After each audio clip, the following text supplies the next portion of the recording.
Olá, amante do terror. Sempre que se fala alguma coisa envolvendo o cosmos ou o horror cósmico num geral, as pessoas têm duas sensações. A de se sentir pequeno no meio da vastidão do universo, o que é verdade, em comparação com o tamanho das coisas lá fora, a gente é praticamente nada poeira cósmica, menos que isso até, e a outra sensação é a de que não estamos sozinhos. Só que geralmente, quando a gente pensa que não estamos sozinhos no universo, pensamos em possibilidades de existir vida extraterrestres, alienígenas mesmo, raças diferentes da nossa vagando pelo espaço, habitando outros planetas, e que seriam civilizações parecidas com a nossa, talvez mais ou menos avançadas, hostis ou não hostis. Tá aí a teoria da Floresta Negra que não me deixa mentir. Inclusive, toda vez que se pensa sobre isso, a gente pensa lá naquele disco dourado voando fora do sistema solar. Enfim, mas o Mr. Friend, que é um canal no YouTube de animação muito bom, inclusive, já falei dele aqui antes, ele nos deu outro ponto de vista, uma ideia que foi vista lá em Gemini Home Entertainment. E se por acaso o que a gente estivesse temendo esse tempo todo fosse uma ameaça inexistente e não estivéssemos prestando atenção no que está bem na nossa frente, e se os próprios planetas que nos rodeiam forem as verdadeiras ameaças? Bem, esse é o tema de The Moon Woke Up, uma série de 4 vídeos que o Mr. Friend postou no canal dele e que as pessoas estavam praticamente implorando para falar sobre, e aqui estou. O primeiro episódio é praticamente um prólogo. É bem importante citar que isso estava acontecendo durante a corrida espacial, e também foi quando o homem pisou na Lua. Ele começa com 2 astronautas na Apollo 11, mandando informações para a central. Por exemplo, que faltam 4 horas para a chegada. Eles começam a observar a Lua, que parecia estar bem perto, muito perto porque realmente a Lua está da Terra. Só que a distância não é a única coisa esquisita aqui, é o fato de 2 órbitas terem aparecido na superfície da Lua, logo em seguida de uma boca enorme. Aqui, se as pessoas com astrofobia já não tiverem morrido só de ver a Lua, imagina agora que ela tem um rosto. E não só isso, mas ela deu um giro no próprio eixo e começou a se aproximar da Terra muito rápido. Os controles da Apollo 11 começam a falhar por algum motivo, e o piloto foi ejetado para fora dela.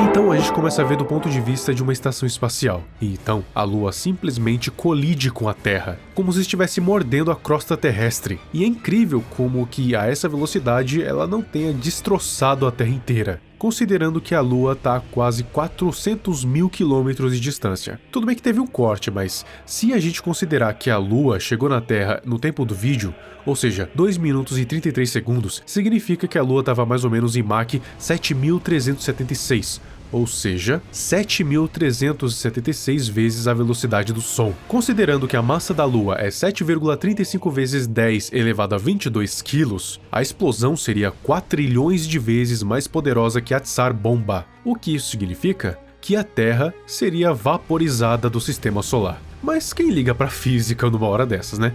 Considerando que a Lua literalmente acordou. Enfim, o vídeo termina com a câmera mostrando que não foi só a Lua, mas 3 planetas do sistema solar que ganharam faces e acordaram. Ou seja, tem muito mais aí por ver. E é aí que a gente chega no segundo vídeo.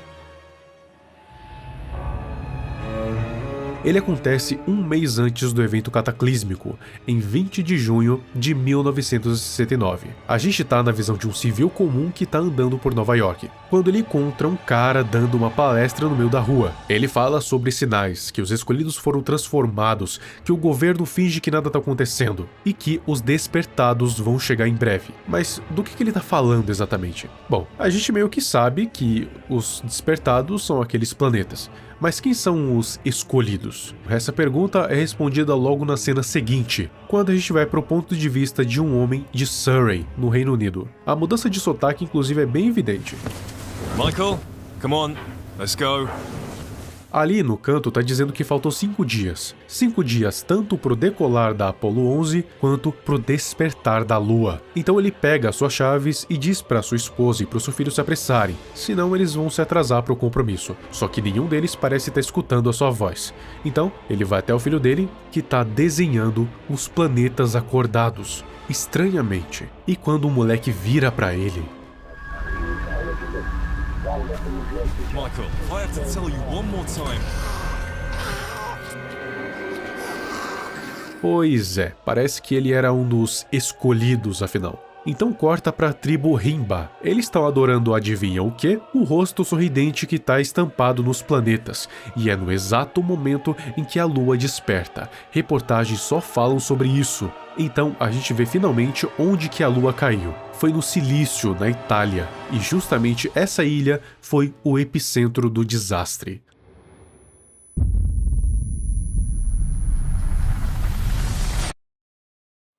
Depois da explosão, a gente consegue ver o que sobrou 5 anos depois da queda da Lua. E que nem eu disse antes, ainda me impressiona o fato de ter sobrado alguma coisa, sendo que o mais natural se um negócio desse acontecesse é a Terra ser vaporizada. Mas tudo bem, vamos continuar. O que sobrou 5 anos depois do impacto lunar? 3,2 bilhões de pessoas mortas, 90% da população de seres na Terra erradicada e os oceanos secaram, literalmente. E olha que a Terra é 70% oceano. Imagina só a cena linda que não deve estar lá. Mas assim, convenhamos que a queda da Lua na Terra não foi tão ruim quanto o que poderia ter sido. Imagina só se por algum acaso Júpiter decidisse acordar e engolir a Terra. Pois é.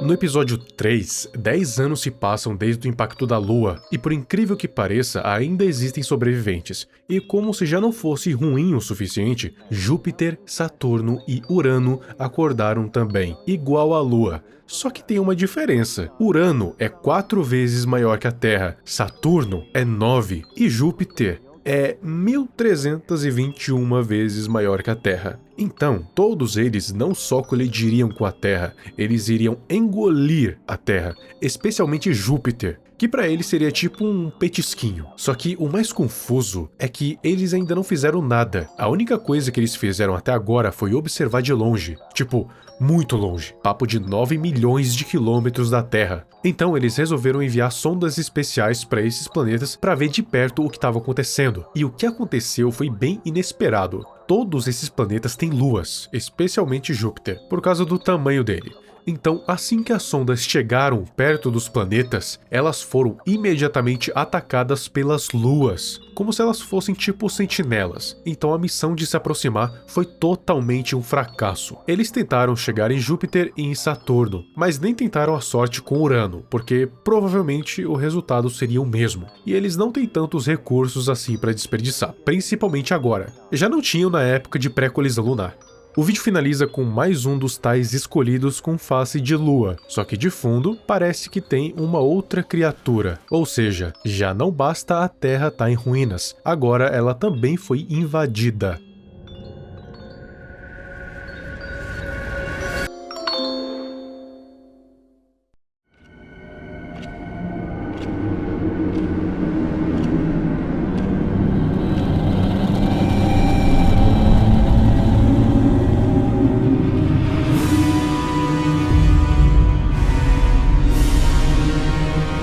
Billions dead.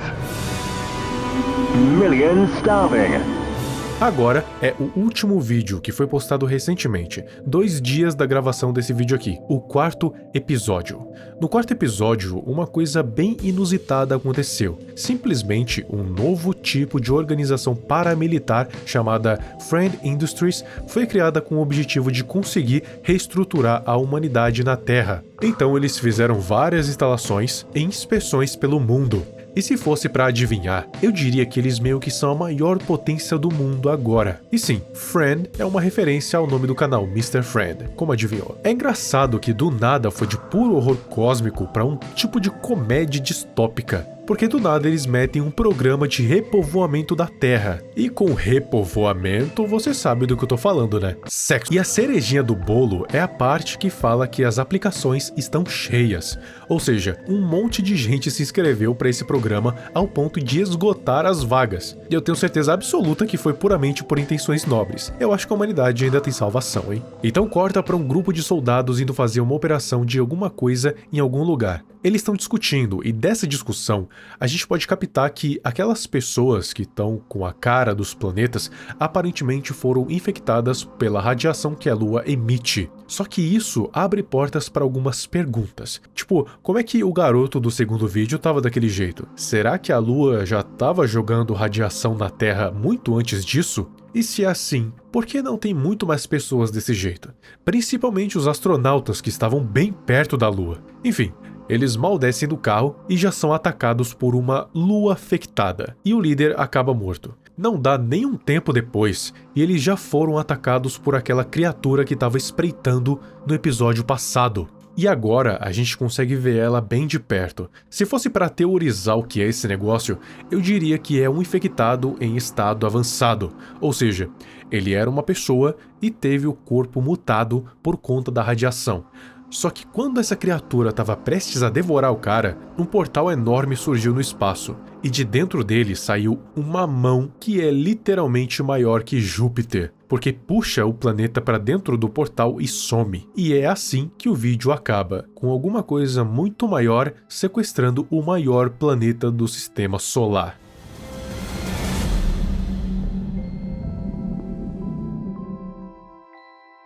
O The Moon Wake Up mostra pra gente que uma história sobre seres que moram fora da Terra não precisa ser necessariamente sobre alienígenas. Por que não os próprios planetas e luas serem a ameaça ao mundo? E nesse caso, não só a Lua acordou, como outros 3 planetas. E as luas desses planetas também acordaram. E a lua da Terra foi quem causou a extinção de 90% da vida aqui. Mas mesmo depois do estrago, ele ainda continua ferrando com os sobreviventes, porque a radiação que ela emite transforma uma quantidade seleta de pessoas nessas criaturas estranhas. Só que ainda assim tem muitas perguntas, tipo, desde quando os planetas estão vivos? Por que ficaram dormindo por tanto tempo? Por que acordaram só agora? Por que acordaram? Por que estão atacando exclusivamente a Terra? Será que a Terra também está viva? Ou será que ela não está viva justamente porque tem vida nela? Será que os outros planetas além desses estão vivos? Pois é, tem muitas coisas que o Mr. Friend ainda precisa fazer, hein? E eu acho que definitivamente a pergunta mais importante é, o que diabos era aquela mão? Definitivamente tem uma coisa muito maior que pode ser uma ameaça ou não. Só que nesse momento, ele tirou um dos planetas que poderiam ser uma ameaça para a Terra, então... vai saber.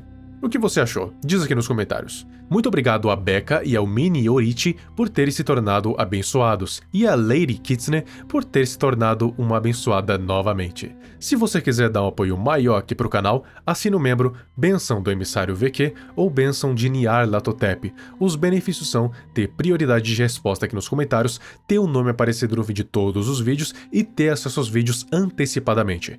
Então é isso, muito obrigado e até o próximo vídeo.